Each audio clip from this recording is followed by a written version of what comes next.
Olá, eu sou o Thiago Lino e seja bem-vindo a mais uma leitura por audiobook. Antes de iniciarmos, não se esqueça de deixar o seu like e se inscrever no canal. Isso nos ajuda a entregar esse vídeo para mais pessoas. Agora sim, vamos começar a leitura. Dom Casmurro, do escritor Machado de Assis, capítulo 123. Os olhos de ressaca. Enfim, chegou a hora da encomendação e da partida. Sancha quis despedir-se do marido e o desespero daquele lance consternou a todos. Muitos homens choravam também, as mulheres todas. Só Capitu, amparando a viúva, parecia vencer-se a si mesma. Consolava a outra, queria arrancá-la dali. A confusão era geral. No meio dela, Capitu olhou alguns instantes para o cadáver tão apaixonadamente fixa, que não admira que lhe saltassem algumas lágrimas poucas e caladas. As minhas cessaram logo. Fiquei a ver as dela. Capitu as enxugou depressa, olhando a furto para a gente que estava na sala. Redobrou de carícias para a amiga e quis levá-la, mas o cadáver parece que a retinha também. Momento houve em que os olhos de Capitu fitaram o defunto, quais os da viúva, sem o pranto nem palavras desta, mas grandes e abertos, como a vaga do mar lá fora, como se quisesse tragar também o nadador da manhã. Capítulo 124. O discurso. Vamos, são horas. Era José Dias que me convidava a fechar o ataúde. Fechamo-lo e eu peguei numa das argolas, rompeu o alarido final. Palavra que, quando cheguei à porta, vi o sol claro, tudo gente e carros, as cabeças descobertas. Tive um daqueles meus impulsos que nunca chegavam à execução. Foi atirar à rua caixão, defunto e tudo.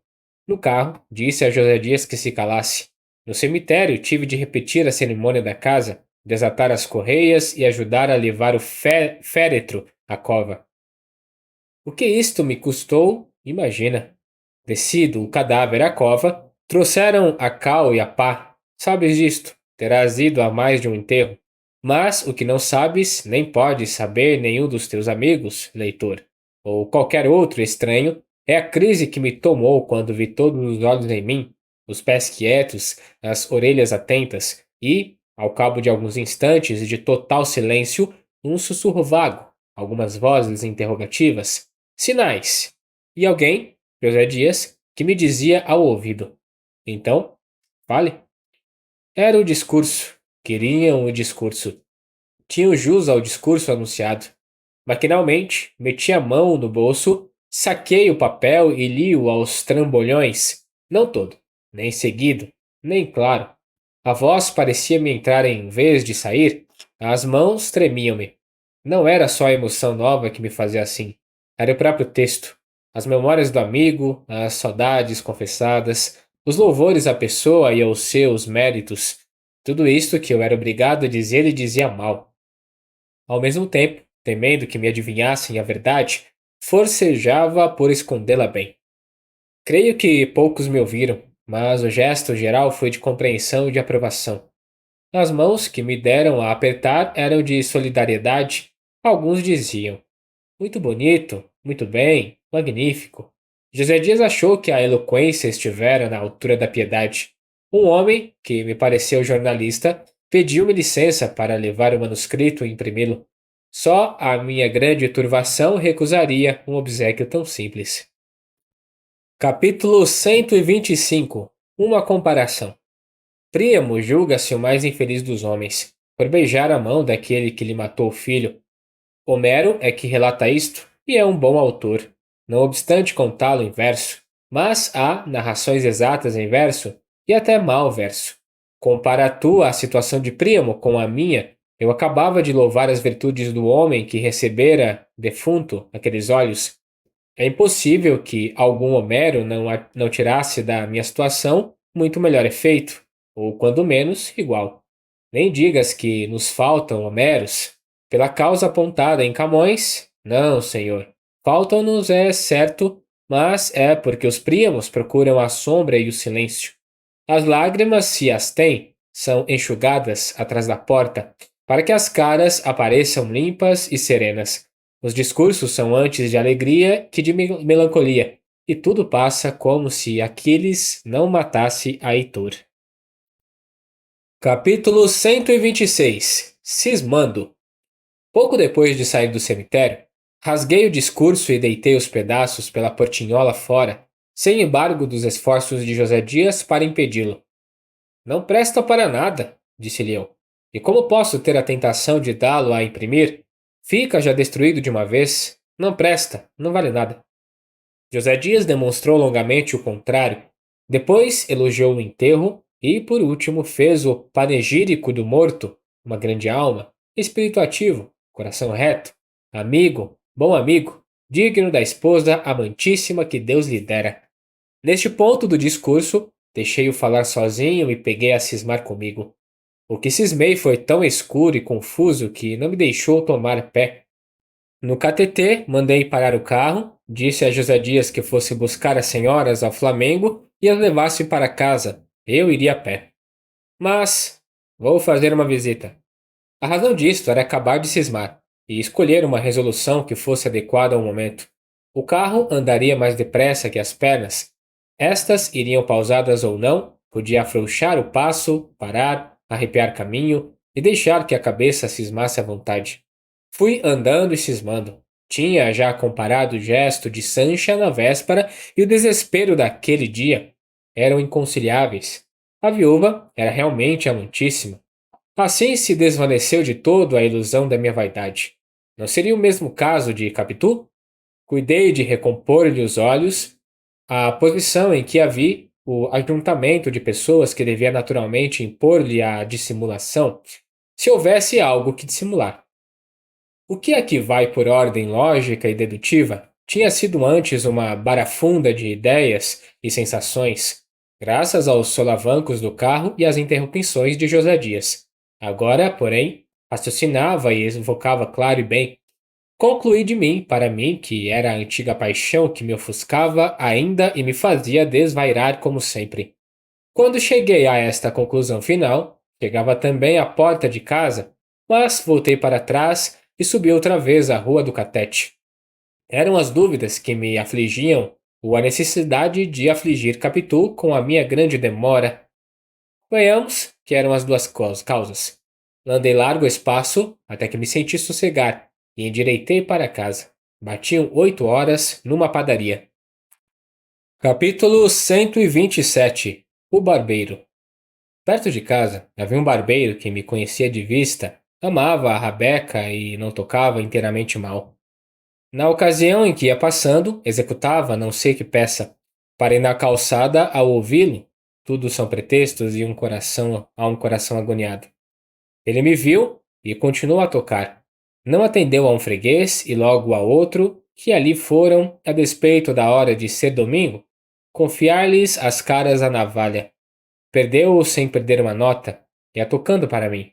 Esta consideração me fez chegar francamente à porta da loja, voltado para ele. Ao fundo, levantando a cortina de chita que fechava o interior da casa, vi apontar uma moça trigueira, vestido claro, flor no cabelo. Era a mulher dele. Creio que me descobriu de dentro, e veio agradecer-me com a presença o favor que eu fazia ao marido. Se me não engano, chegou a dizê-lo com os olhos. Quanto ao marido, tocava agora com mais calor, sem ver a mulher, sem ver fregueses. Grudava a face no instrumento, passava a alma ao arco e tocava, tocava. Divina arte! Ia se formando um grupo, deixei a porta da loja e vim andando para casa. Enfiei pelo corredor e subi as escadas sem estrépito. Nunca me esqueceu o caso deste barbeiro, ou por estar ligado a um momento grave da minha vida, ou por esta máxima que os compiladores podem tirar daqui e inserir nos compêndios de escola. A máxima é que a gente esquece devagar as boas ações que pratica e verdadeiramente não as esquece nunca. Pobre barbeiro! Perdeu 2 barbas naquela noite, que eram o pão do dia seguinte. Tudo para ser ouvido de um transeunte. Suponha agora que este, em vez de ir-se embora, como eu fui, ficava à porta a ouvi-lo e a enamorar-lhe a mulher. Então é que ele, todo arco, todo rabeca, Tocaria desesperadamente. Divina arte. Capítulo 128. Punhado de sucessos. Como ia dizendo, subi as escadas sem estrépito, empurrei a cancela, que estava apenas encostada, e dei com prima Justina e José Dias jogando cartas na saleta próxima. Capitu levantou-se do canapé e veio a mim. O rosto dela era agora sereno e puro. Os outros suspenderam o jogo e todos falamos do desastre e da viúva. Capitu censurou a imprudência de Escobar e não dissimulou a tristeza que lhe trazia a dor da amiga. Perguntei-lhe por que não ficara com Sancha aquela noite. Tem lá muita gente. Ainda assim, eu me ofereci, mas não quis. Também lhe disse que era melhor vir para casa e passar aqui alguns dias. Também não quis? Não, também não quis.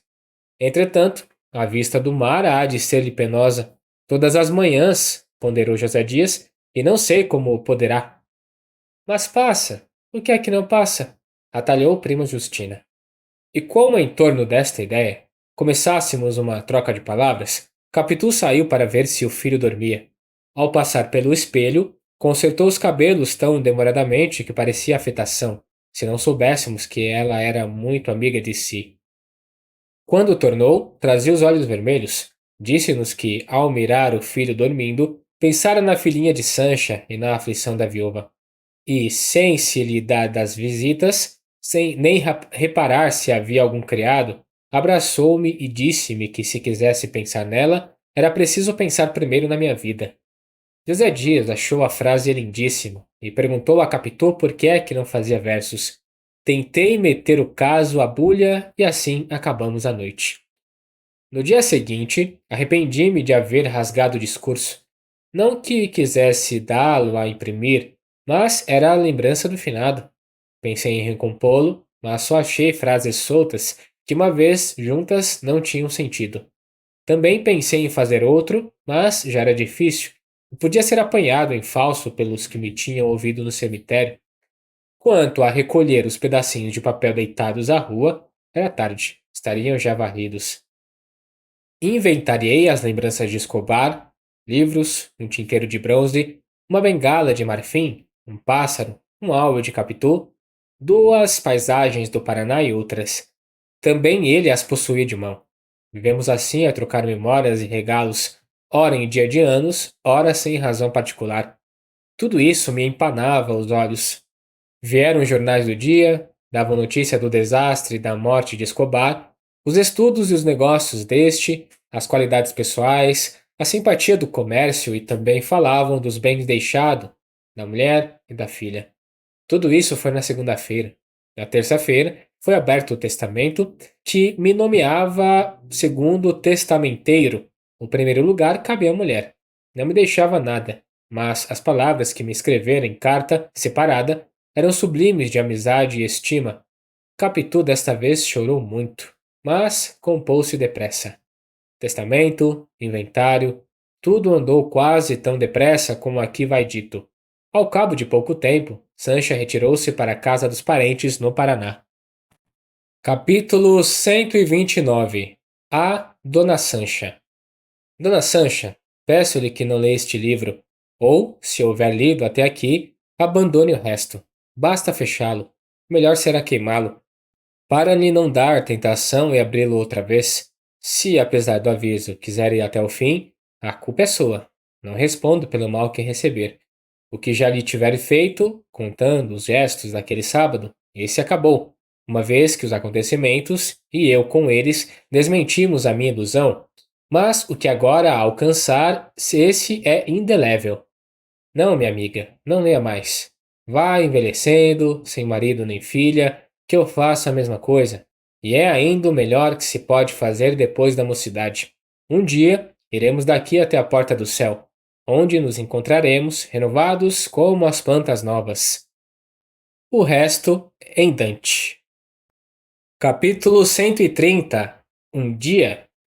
Porquanto, um dia Capitu quis saber o que é que me fazia andar calado e aborrecido, e me propôs a Europa, Minas, Petrópolis, uma série de bailes, 1000 desses remédios aconselhados aos melancólicos.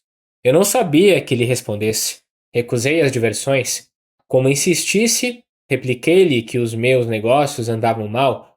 Capitu sorriu para animar-me, e que tinha que andassem mal, tornaria a andar bem, e até lá as joias, os objetos de algum valor seriam vendidos e iríamos residir em algum beco. Viveríamos sossegados e esquecidos. Depois tornaríamos à tona da água. A ternura com que me disse isto era de comover as pedras, pois nem assim. Respondi-lhe secamente que não era preciso vender nada. Deixe-me estar calado e aborrecido. Ela propôs jogar cartas ou damas, um passeio a pé, uma visita a mata-cavalos. E, como eu não aceitasse nada, foi para a sala, abriu o piano e começou a tocar. Eu aproveitei a ausência, peguei do chapéu e saí. Perdão, mas este capítulo devia ser precedido de outro, em que contasse um incidente ocorrido poucas semanas antes, 2 meses depois da partida de Sancha. Vou escrevê-lo, podia antepô-lo a este, antes de mandar o livro ao prelo, mas custa muito alterar o número das páginas. Vai assim mesmo, depois a narração seguirá direita até o fim. Demais é curto. Capítulo 131. Anterior ao anterior. Foi o caso que a minha vida era outra vez doce e plácida. A banca do advogado me rendia bastante. Capitu estava mais bela.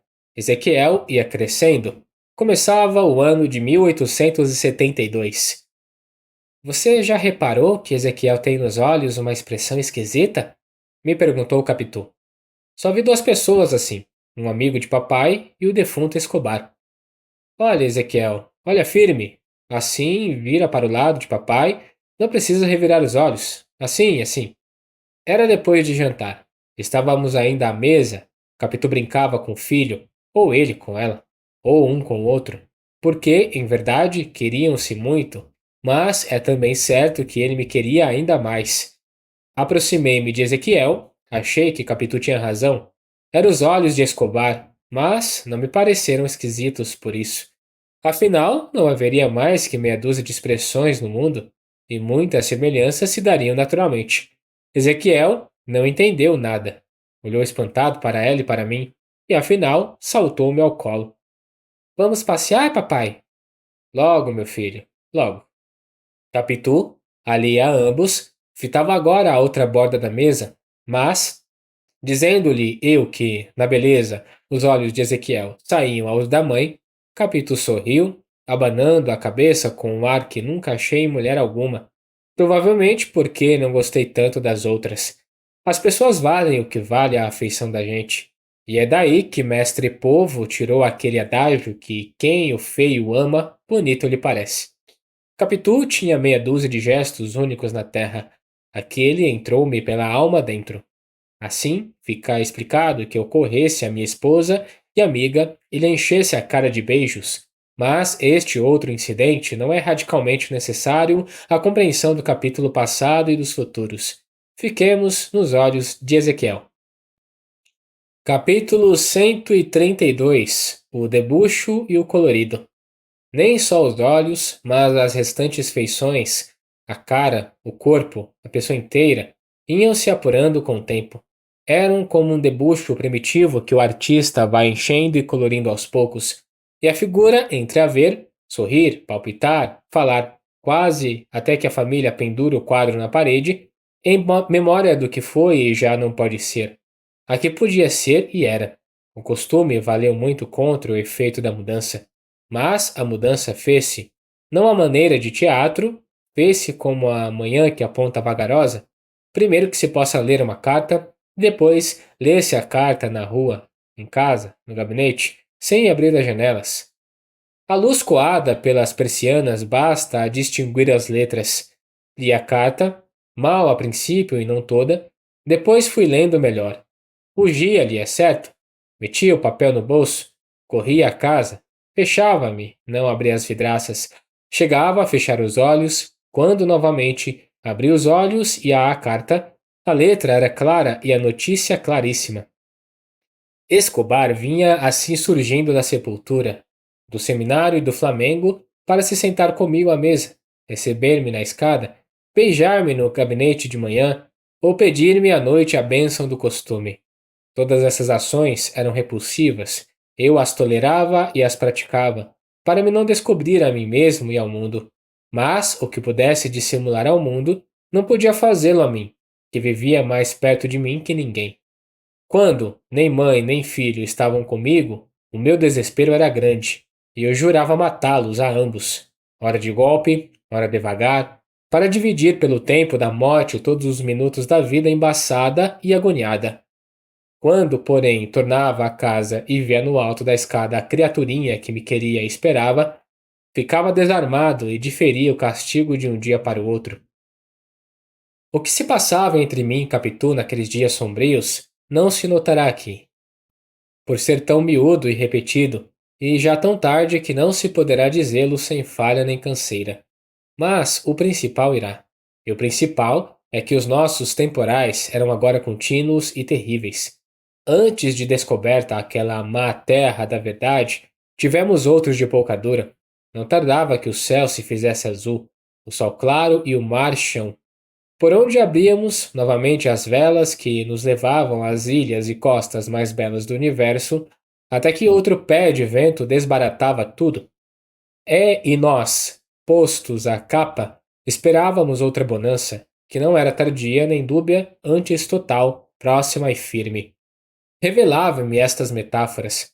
Cheiram ao mar e à maré que deram morte ao meu amigo e incomborso Escobar. Cheiram também aos olhos de ressaca de Capitu? Assim, posto sempre fossem um homem de terra, conta aquela parte da minha vida como um marujo contaria o seu naufrágio. Já entre nós, só faltava dizer a palavra última. Nós alíamos, porém, nos olhos um do outro, vibrante e decisiva, e sempre que Ezequiel vinha para nós, não fazia mais que separar-nos. Capitu propôs metê-lo em um colégio, donde só viesse aos sábados. Custou muito ao menino aceitar essa situação. Quero ir com papai. Papai há de ir comigo, bradava ele. Fui eu mesmo que o levei um dia de manhã, uma segunda-feira.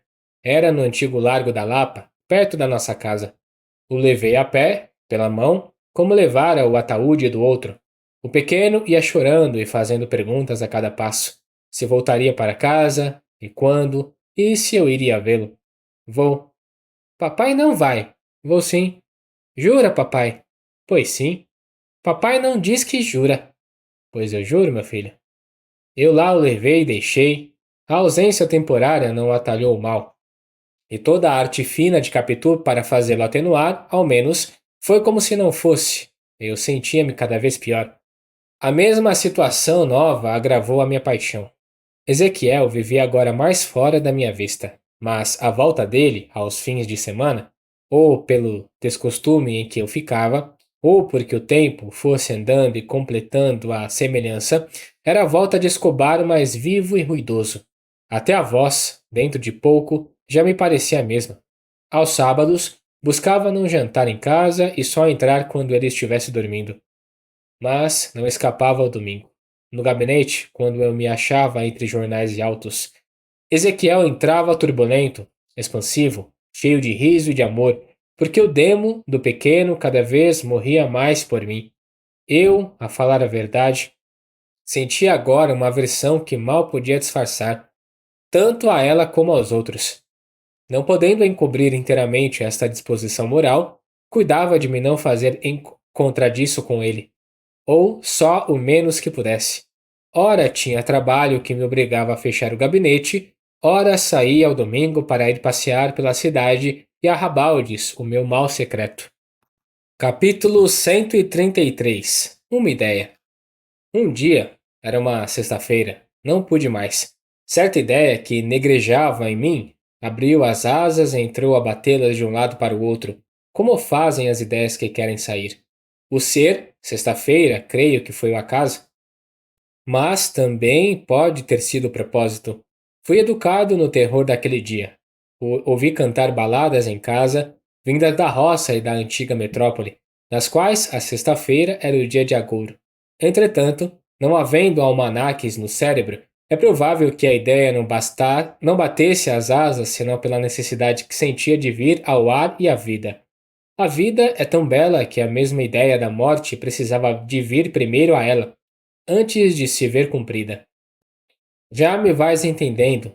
Lê agora outro capítulo. Capítulo 134. O dia de sábado. A ideia saiu finalmente do cérebro. Era noite e não pude dormir, por mais que a sacudisse de mim. Também, nenhuma noite me passou tão curta. Amanheceu, quando cuidava não ser mais que 1 ou 2 horas. Saí, supondo deixar a ideia em casa, mas ela veio comigo.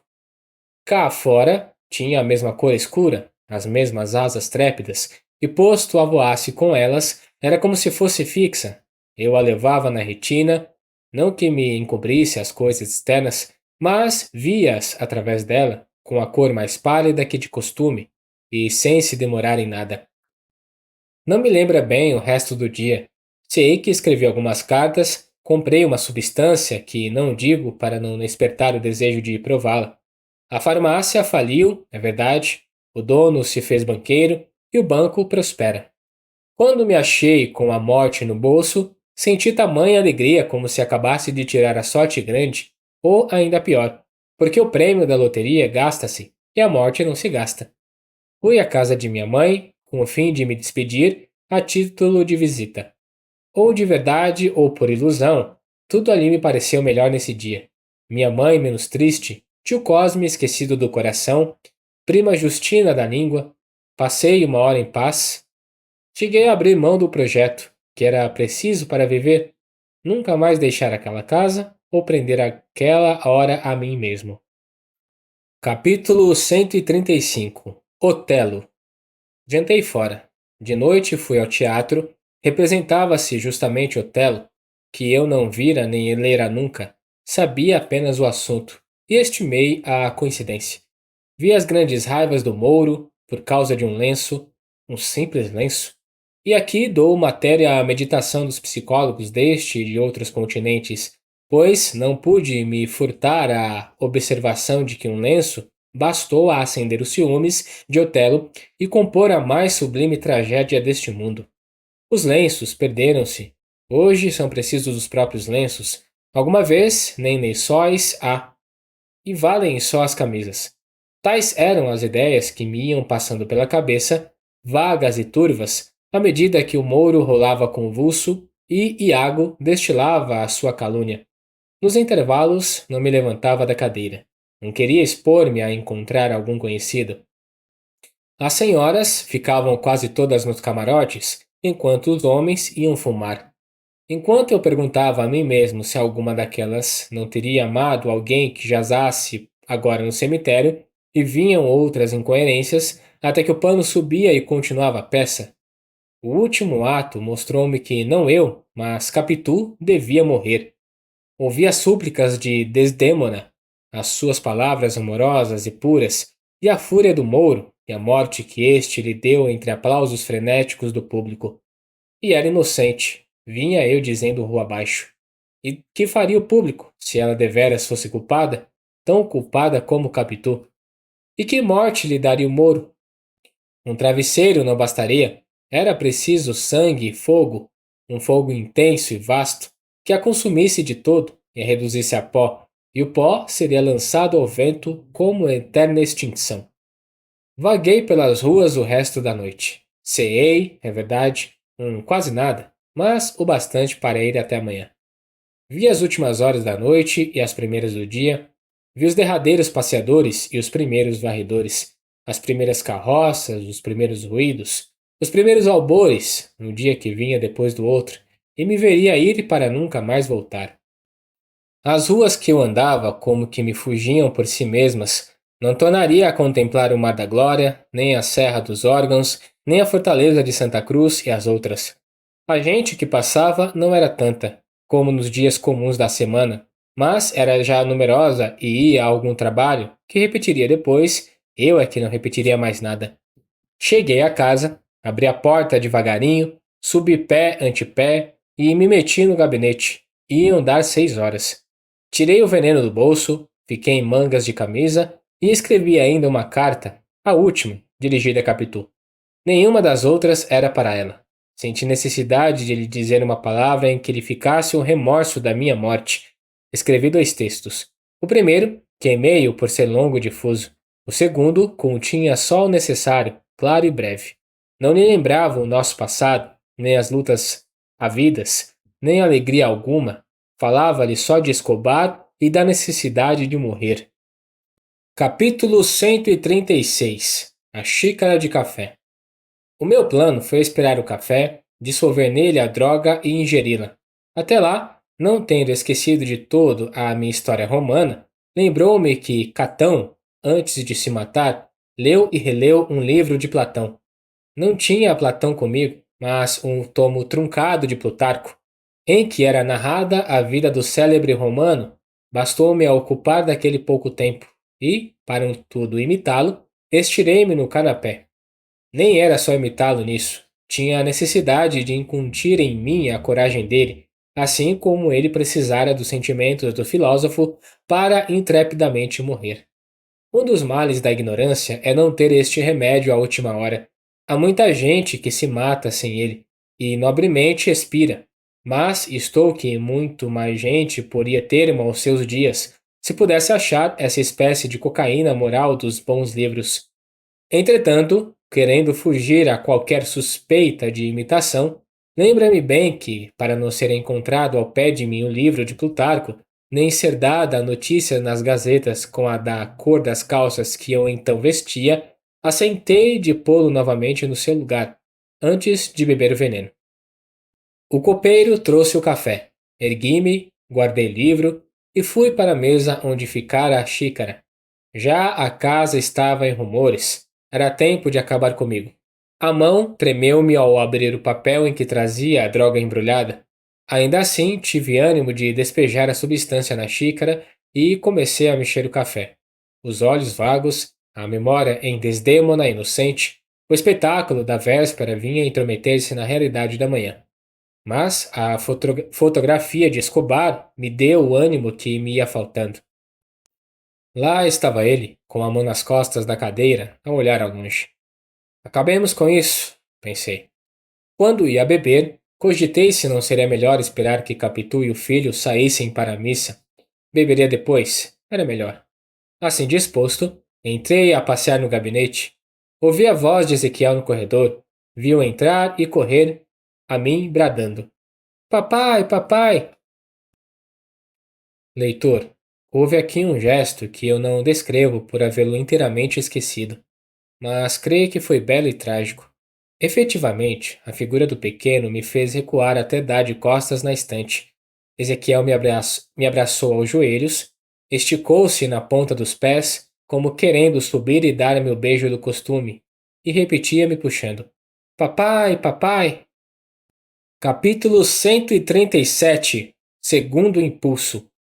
Se eu não olhasse para Ezequiel, é provável que não estivesse aqui escrevendo este livro, porque o meu primeiro ímpeto foi correr ao café e bebê-lo. Cheguei a pegar na xícara, mas o pequeno beijava minha mão, como de costume, e a vista dele, como gesto, deu-me outro impulso que me custa dizer aqui. Mas, vá lá, diga-se tudo. Chamam-me embora assassino. Não serei eu que os desdiga ou contradiga. O meu segundo impulso foi criminoso. Me inclinei e perguntei a Ezequiel se já tomara café. Já, papai, vou à missa com a mamãe. Toma outra xícara, meia xícara só. E papai? Eu mando vir mais. Anda, bebe. Ezequiel abriu a boca. Cheguei-lhe a xícara, tão trêmulo que quase a entornei, mas disposto a fazê-la cair pela goela abaixo, caso o sabor lhe repugnasse, ou a temperatura, porque o café estava frio. Mas não sei que senti que me fez recuar. Pus a xícara em cima da mesa e dei por mim a beijar doidamente a cabeça do menino. Papai, papai! Exclamava Ezequiel. Não, não, meu filho, eu não sou teu pai.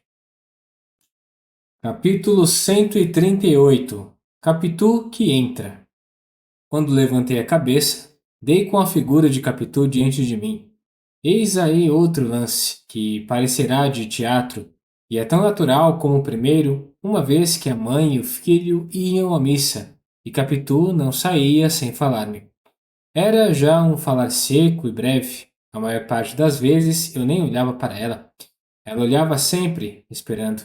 Dessa vez, ao dar com ela, não sei se era dos meus olhos, mas Capitu pareceu-me lívida. Seguiu-se um daqueles silêncios a que, sem mentir, se pode chamar de um século. Tal é a extensão do tempo nas grandes crises. Capitu recompôs-se, disse ao filho que se fosse embora e pediu-me que lhe explicasse. Não há que explicar, disse eu. Há tudo. Não entendo as tuas lágrimas, nem as de Ezequiel. Que houve entre vocês? Não ouviu o que ele disse? Capito respondeu que ouvira choro e rumor de palavras. Eu creio que ouvira tudo claramente, mas confessá-lo seria perder a esperança do silêncio e da reconciliação. Por isso negou a audiência e confirmou unicamente a vista. Sem lhe contar o episódio do café, repeti-lhe as palavras do final do capítulo. O quê? Perguntou ela como se ouvira mal. Que não é meu filho? Grande foi a estupefação de Capitu, e não menor a indignação que lhe sucedeu, tão naturais ambas que fariam duvidar as primeiras testemunhas de vista do nosso foro. Já ouvi que as há para vários casos, questão de preço, eu não creio. Tanto mais que a pessoa que me contou isto acabava de perder uma demanda. Mas, haja ou não testemunhas alugadas, a minha era verdadeira. A própria natureza jurava por si e eu não queria duvidar dela. Assim que, sem atender à linguagem de Capitu, aos seus gestos, à dor que ele retorcia, a coisa nenhuma, repeti as palavras ditas duas vezes com tal resolução que a fizeram afrouxar. Após alguns instantes, ela me disse: Só se pode explicar tal injúria pela convicção sincera. Entretanto, você que era tão cioso dos menores gestos, nunca revelou a menor sombra de desconfiança. Que é que lhe deu tal ideia? Diga! Continuou vendo que eu não respondia nada. Diga tudo. Depois do que ouvi, posso ouvir o resto. Não pode ser muito. Que é que lhe deu agora tal convicção? Ande, Bentinho, fale. Despeça-me daqui, mas diga tudo primeiro. Há coisas que se não dizem. Que se não dizem só metade. Mas, já que disse metade, diga logo tudo. Tinha-se sentado numa cadeira ao pé da mesa. Podia estar um tanto confusa, o porte não era de acusado. Pedi-lhe ainda uma vez que não teimasse. Não, Bentinho. Ou conte o resto para que eu me defenda, se você acha que tenho defesa. Ou peça-lhe desde já a nossa separação. Desse jeito eu não posso mais. A separação é coisa decidida, redargui, pegando-lhe na proposta. Era melhor que a fizéssemos por meias palavras ou em silêncio. Cada um iria com a sua ferida. Uma vez, porém, que a senhora insiste, aqui vai o que lhe posso dizer e é tudo. Não disse tudo, mas pude aludir aos amores de Escobar sem proferir-lhe o nome. Capitu não pôde deixar de rir, de um riso que eu sinto não poder transcrever aqui. Depois, em um tom juntamente irônico e melancólico, pois até os defuntos, nem os mortos escapam aos seus ciúmes. Consertou a capinha e ergueu-se. Suspirou, creio que suspirou, enquanto eu, que não pedia outra coisa mais que a plena justificação dela, disse-lhe que não sei que palavras adequadas a este fim. Capitu olhou para mim com desdém e murmurou: Sei a razão disto. É a casualidade da semelhança. A vontade de Deus explicará tudo. Você ri? É natural. Apesar do seminário, não acredito em Deus. Eu creio. Mas não falemos nisto. Não nos fica bem dizer mais nada. Capítulo 139. A fotografia.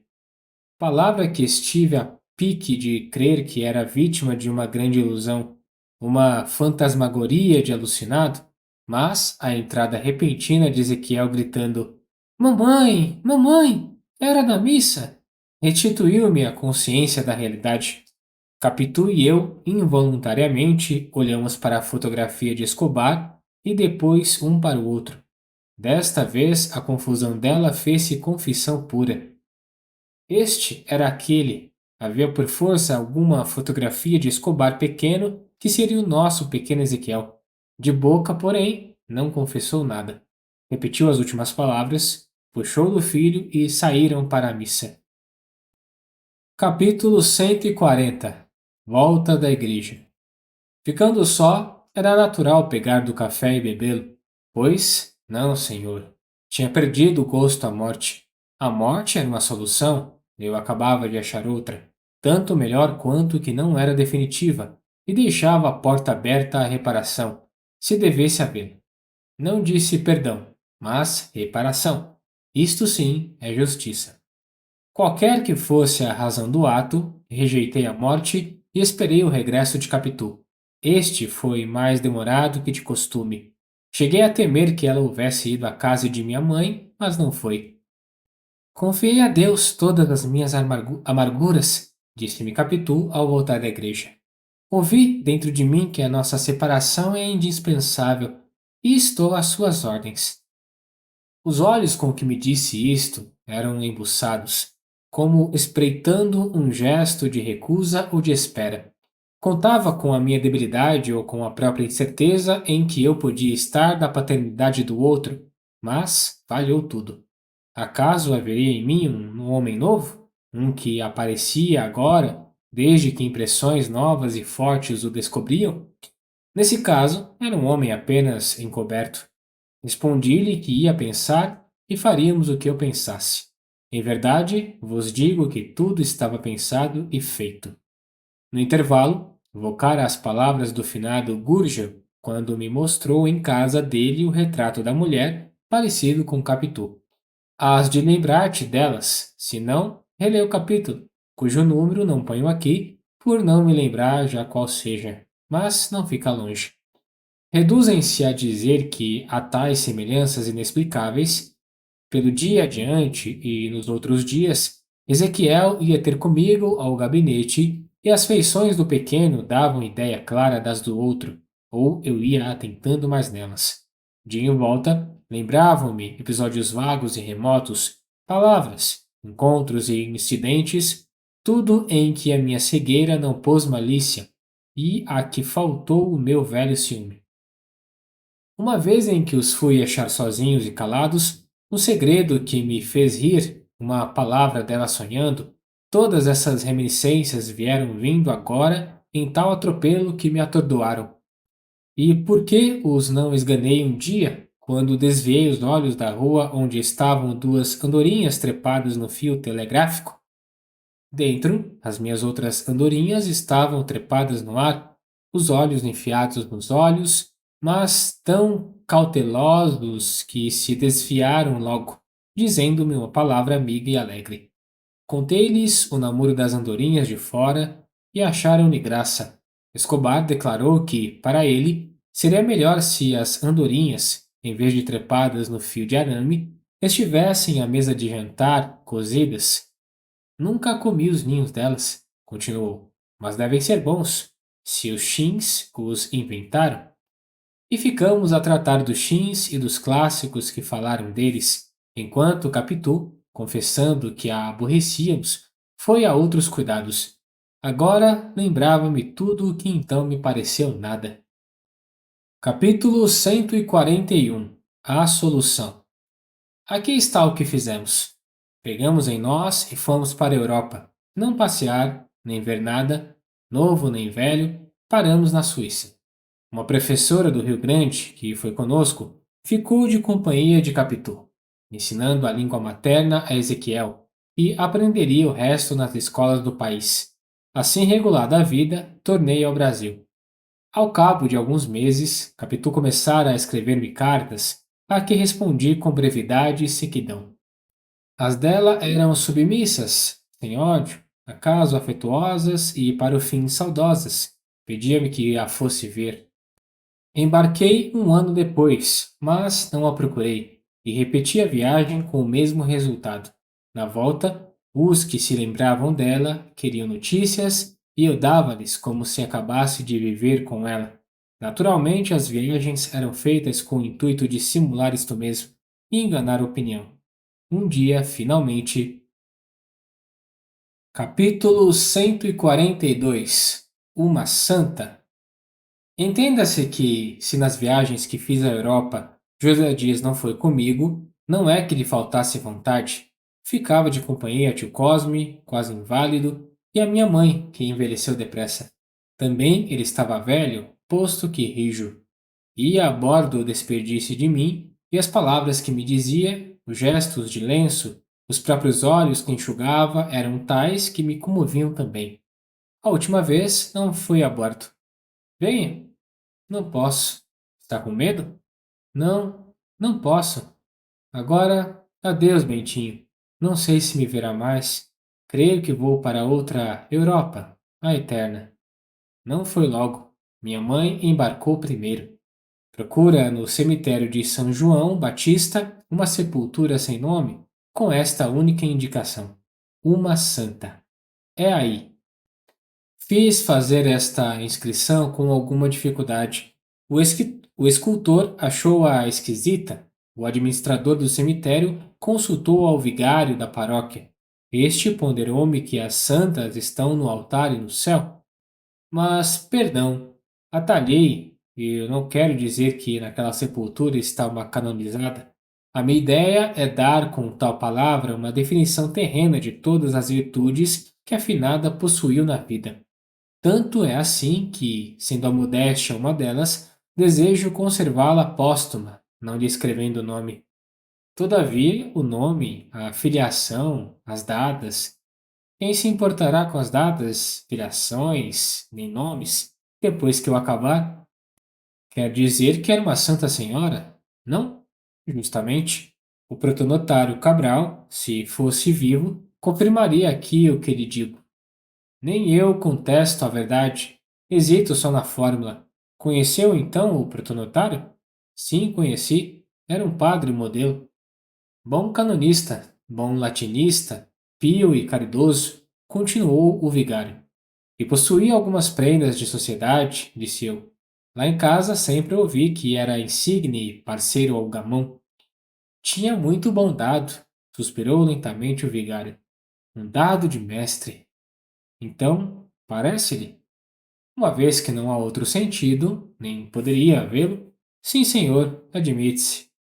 José Dias assistiu a estas diligências com grande melancolia. No fim, quando saímos, disse mal do padre, chamou-lhe meticuloso. Só lhe achava desculpa por não ter conhecido minha mãe. Nem ele, nem os outros homens do cemitério. Não a conheceram. Se a conhecessem, mandariam esculpir Santíssima. Capítulo 143. O último superlativo. Não foi o último superlativo de José Dias. Outros teve que não vale a pena escrever aqui. Até que veio o último, o melhor deles, o mais doce, o que lhe fez da morte um pedaço de vida. Já então morava comigo, posto que minha mãe lhe deixasse uma pequena lembrança, veio dizer-me que, com legado ou sem ele, não se separaria de mim. Talvez a esperança dele fosse me enterrar. Correspondia-se com Capitu, a que pedia que lhe mandasse o retrato de Ezequiel, mas Capitu ia adiando a remessa de correio a correio, até que ele não pediu mais nada a não ser o coração do jovem estudante. Pedia-lhe também que não deixasse de falar a Ezequiel do velho amigo do pai e do avô, destinado pelo céu a amar o mesmo sangue. Era assim que ele preparava os cuidados da terceira geração. Mas a morte veio antes de Ezequiel. A doença foi rápida. Mandei chamar o médico homeopata. Não, Bentinho, disse ele. Basta um alopata. Em todas as escolas se morre. Demais foram ideias da mocidade que o tempo levou. Converto-me à fé de meus pais.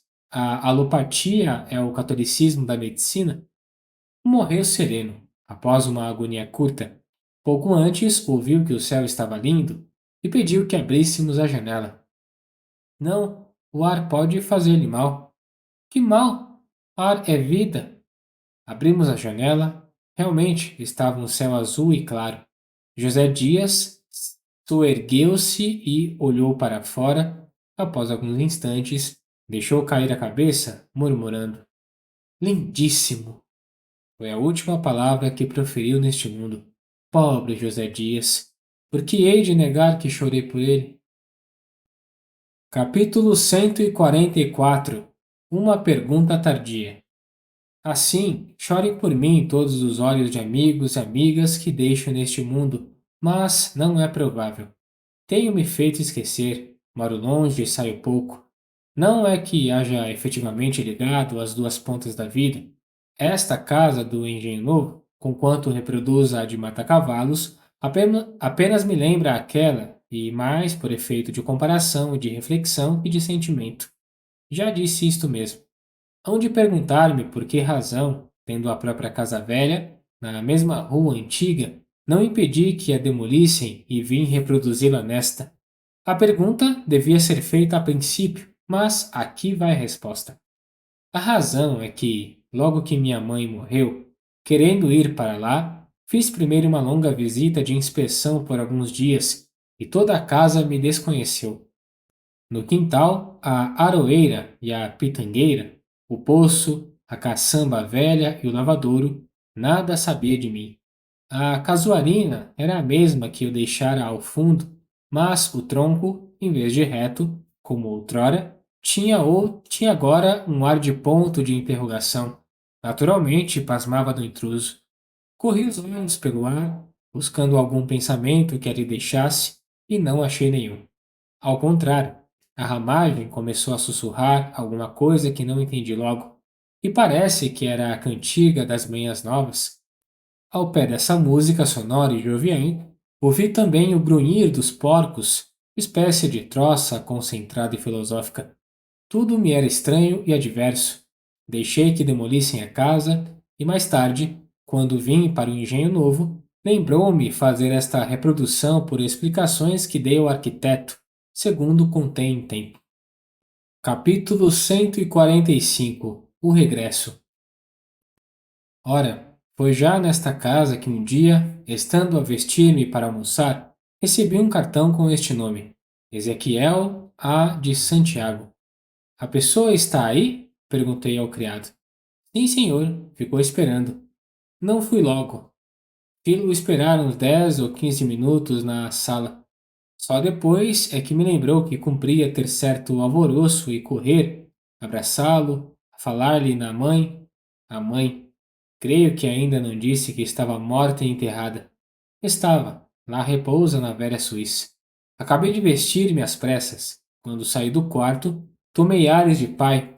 Um pai entre manso e crespo, metade de um casmurro. Ao entrar na sala, dei com um rapaz, de costas, mirando o busto de Massinissa pintado na parede. Vim cauteloso e não fiz rumor. Não obstante, ouviu-me os passos e voltou-se depressa. Conhece-me pelos retratos e correu para mim. Não me mexi. Eram nem mais nem menos o meu antigo e jovem companheiro do seminário de São José.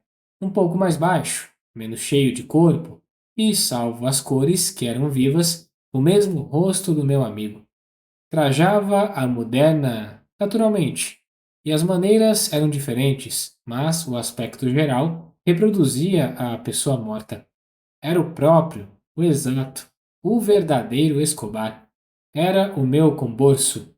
Era o filho de seu pai. Vestia de luto pela mãe. Eu também estava de preto. Nos sentamos. Papai, não faz diferença dos últimos retratos, disse-me ele. A voz era a mesma de Escobar, o sotaque era afrancesado.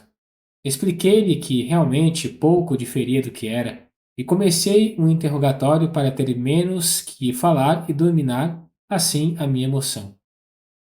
Mas isto mesmo dava animação à cara dele, e o meu colega do seminário ia ressurgindo cada vez mais no cemitério.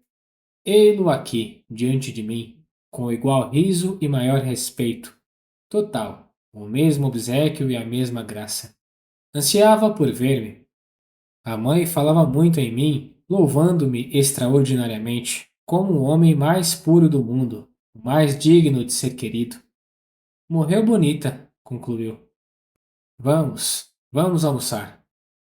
Se pensas que o almoço foi amargo, se engana. Teve seus minutos de aborrecimento, é verdade. A princípio me doeu que Ezequiel não fosse realmente meu filho, que me não completasse e continuasse. Se o rapaz tem saído a mãe, eu acabava crendo tudo, tanto mais facilmente quanto que ele parecia haver me deixado na véspera. Evocava a meninice, cenas e palavras, a ida para o colégio. Papai ainda se lembra quando me levou para o colégio? Perguntou rindo. Pois não hei de lembrar-me. Era na Lapa, eu ia desesperado, e papai não parava. Dava-me cada puxão, e eu com as perninhas. Sim, senhor, aceito. Estendeu o copo ao vinho que eu lhe oferecia, bebeu um gole e continuou a comer. Escobar comia assim também, com a cara metida no prato. Contou-me a vida na Europa, os estudos, particularmente os de arqueologia, que era a sua paixão. Falava da antiguidade com amor, contava o Egito e os seus milhares de séculos, sem se perder nos algarismos. Tinha a cabeça aritmética do pai. Eu, posto que a ideia da paternidade do outro me estivesse já familiar, não gostava da ressurreição. Às vezes, fechava os olhos para não ver gestos nem nada, mas o diabrete falava e ria, e o defunto falava e ria por ele. Não havendo remédio senão ficar com ele, fiz-me pai deveras. A ideia de que pudesse ter visto alguma fotografia de Escobar que Capitu por descuido levasse consigo não me acudiu, nem se acudisse, persistiria. Ezequiel cria em mim como na mãe. Se fosse vivo José Dias, acharia nele a minha própria pessoa. Prima Justina quis vê-lo, mas, estando enferma, me pediu que o levasse lá. Conhecia aquela parenta. Creio que o desejo de ver Ezequiel era para o fim de verificar no moço o debuxo que porventura houvesse achado no menino. Seria um regalo útil. Atalhei-o a tempo. Está muito mal, disse eu a Ezequiel que queria ir vê-la. Qualquer emoção pode trazer-lhe a morte. Iremos vê-la quando ficar melhor. Não fomos. A morte a levou dentro de poucos dias. Ela descansa no Senhor, ou como quer que seja. Ezequiel viu-lhe a cara no caixão e não a reconheceu. Nem podia. Tão outra fizeram os anos e a morte. No caminho, para o cemitério, iam-lhe lembrando uma porção de coisas, alguma rua, alguma torre, um trecho de praia, e era toda alegria. Assim acontecia sempre que voltava para casa. Ao fim do dia, contava-me as recordações que ia recebendo das ruas e das casas. Admirava-se que muitas dessas fossem as mesmas que ele deixara, como se as casas morressem meninas. Ao cabo de 6 meses, Ezequiel me falou em uma viagem à Grécia, ao Egito e à Palestina. Viagem científica, promessa feita a alguns amigos. De que sexo? Perguntei rindo. Sorriu, vexado, e respondeu-me que as mulheres eram criaturas tão da moda e do dia que nunca haviam de entender uma ruína de 30 séculos. Eram dois colegas da universidade. Lhe prometi recursos e lhe dei logo os primeiros dinheiros precisos. Como disse que uma das consequências dos amores furtivos do pai era pagar eu as arqueologias do filho, antes lhe pegasse a lepra. Quando esta ideia me atravessou o cérebro, me senti tão cruel e perverso que peguei no rapaz e quis apertá-lo ao coração, mas recuei. O encarei depois, como se faz a um filho de verdade. Os olhos que ele me deitou foram ternos e agradecidos. Capítulo 146. Não houve lepra. Não houve lepra, mas há febres por todas essas terras humanas, sejam velhas ou novas. 11 meses depois, Ezequiel morreu de uma febre tifoide e foi enterrado nas imediações de Jerusalém, onde os dois amigos da universidade lhe levantaram um túmulo com esta inscrição tirada do profeta Ezequiel em grego: Tu eras perfeito nos teus caminhos. Mandaram-me ambos os textos, grego e latino, o desenho da sepultura, a conta das despesas e o resto do dinheiro que ele levava. Pagaria o triplo para não tornar a vê-lo. Como quisesse verificar o texto, consultei a minha Vulgata e achei que era exato, mas tinha ainda um complemento. Tu eras perfeito nos teus caminhos desde o dia da tua criação. Parei e perguntei calado: quando seria o dia da criação de Ezequiel? Ninguém me respondeu. Eis aí mais um mistério para juntar aos tantos deste mundo. Apesar de tudo, jantei bem e fui ao teatro. Capítulo 147. A exposição retrospectiva. Já sabes que a minha alma, por mais lacerada que tenha sido, não ficou aí para um canto como uma flor lívida e solitária. Não lhe dei essa cor ou descor. Vivi o melhor que pude sem me faltarem amigas que me consolassem da primeira. Caprichos de pouca dura, é verdade. Elas é que me deixavam como pessoas que assistem a uma exposição retrospectiva e, ou se fartam de vê-la, ou a luz da sala esmorece. Uma só dessas visitas tinha carro à porta e cocheiro de libré. As outras iam modestamente, calcante, pede, e se chovia, eu é que ia buscar um carro de praça e as metia dentro com grandes despedidas e maiores recomendações. Levas o catálogo? Levo. Até amanhã. Até amanhã. Não voltavam mais. Eu ficava à porta, esperando, ia até a esquina, espiava, consultava o relógio, não via nada nem ninguém. Então, se aparecia outra visita, dava-lhe o braço, entrávamos, mostrava-lhe as paisagens, os quadros históricos ou de gênero, uma aquarela, um pastel, uma gouache, e também esta cansava e ia embora com o catálogo na mão.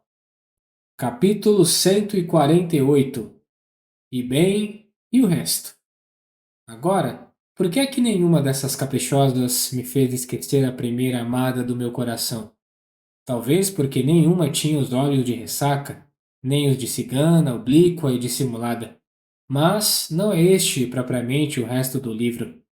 O resto é saber se a Capitu da Praia da Glória já estava dentro da de Matacavalos ou se esta foi mudada daquela por efeito de algum caso incidente.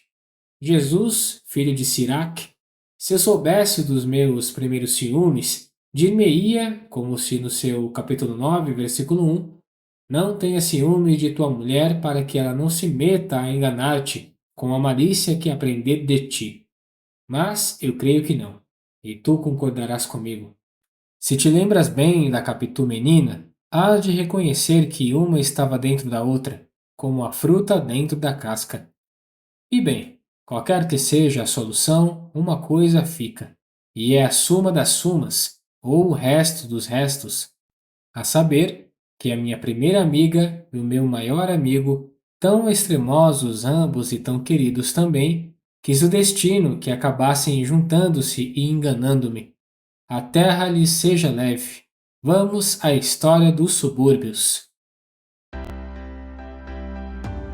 E chegamos ao fim deste livro. Fico muito feliz de ter acompanhado você na leitura dessa história. Se gostou deste conteúdo, deixa seu like, se inscreve no canal e deixa nos comentários quais outras obras você gostaria de encontrar aqui. Nos encontramos no próximo livro. Até lá!